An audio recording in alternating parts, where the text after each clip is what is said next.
Hola, hola. En esta ocasión resolveremos un problema del tema 2, capacitancia y dieléctricos, de la asignatura de electricidad y magnetismo.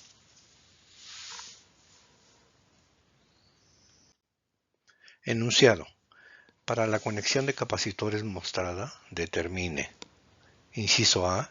El capacitor equivalente entre los puntos A y C. Inciso B. La diferencia de potencial BBC si la carga en 2 es igual a 64 microcoulombs.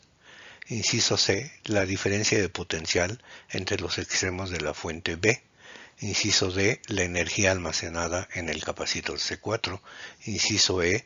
La magnitud del vector polarización P sub índice 3 en el dieléctrico del capacitor C3 si su distancia es 4 por 10 a la menos 5 metros y su constante es 5.2.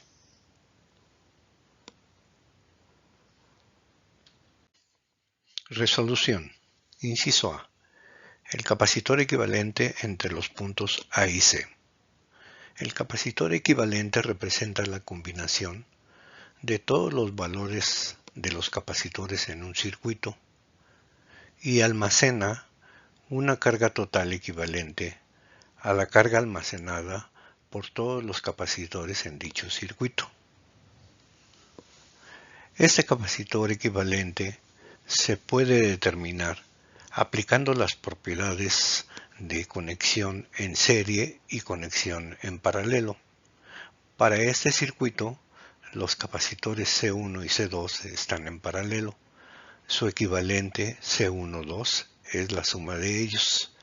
C1 más C2 igual a 12 microfaradios. Es recomendable redibujar el circuito en cada minimización.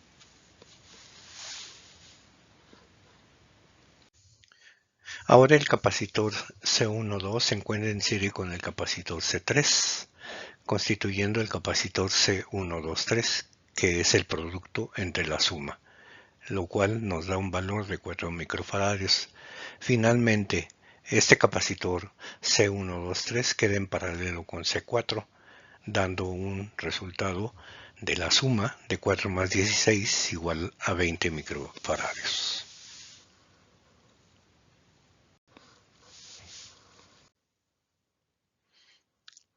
Inciso B. La diferencia de potencial B subíndice BC si la carga en el capacitor 2 es igual a 64 microcoulombs. Los puntos B y C se encuentran en las terminales del capacitor 2, por lo tanto hay que determinar el voltaje en este capacitor, es decir, B subíndice 2. La carga en el capacitor 2 es Q2 igual a 64 por 10 a la menos 6, que es un dato. Utilizando la definición de capacitancia y despejando la diferencia de potencial o voltaje B2, se obtiene lo siguiente. Al sustituir valores, llegamos al resultado de 16 volts. Inciso C. La diferencia de potencial entre los extremos de la fuente B, es decir, B a C. Utilizando los nodos indicados en la figura, tenemos que B es igual a BAC igual a BAB más BBC, donde BAB es igual al voltaje en el capacitor 3 que se obtiene como la carga del capacitor entre el valor de su capacitancia. La carga almacenada en el capacitor 3 es igual a la carga del capacitor C1 más la carga del capacitor C2 por estar en paralelo, es decir, Q3 sería igual a Q2 más Q1.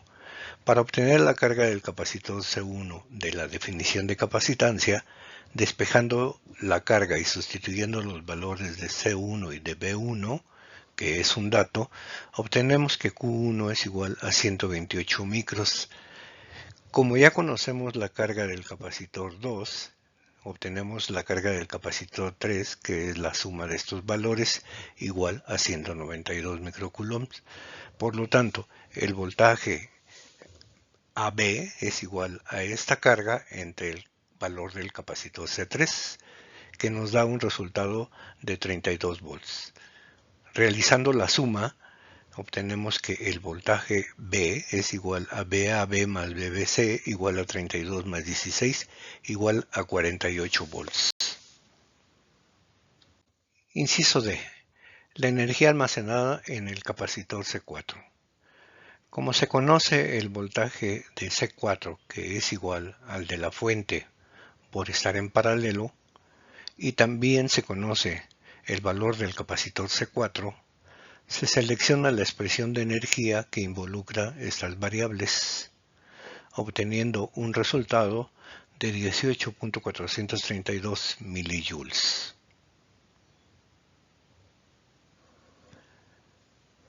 Inciso E. La magnitud del vector polarización en el dieléctrico del capacitor C3. Los datos son que su separación entre las placas, es decir, la distancia, es 4 por 10 a la menos 5 y su constante es 5.2. El vector polarización va de la carga inducida negativa a la carga inducida positiva del dieléctrico y se puede determinar si se conoce el vector campo eléctrico. Recordando que V3 es igual a 32 volts, inciso C, podemos obtener el campo eléctrico que aparece en la expresión del vector polarización. Sustituyendo los valores en esta expresión, obtenemos el resultado que la magnitud del vector polarización es igual a 29.736 microcoulomb sobre metro cuadrado. Por su atención, gracias.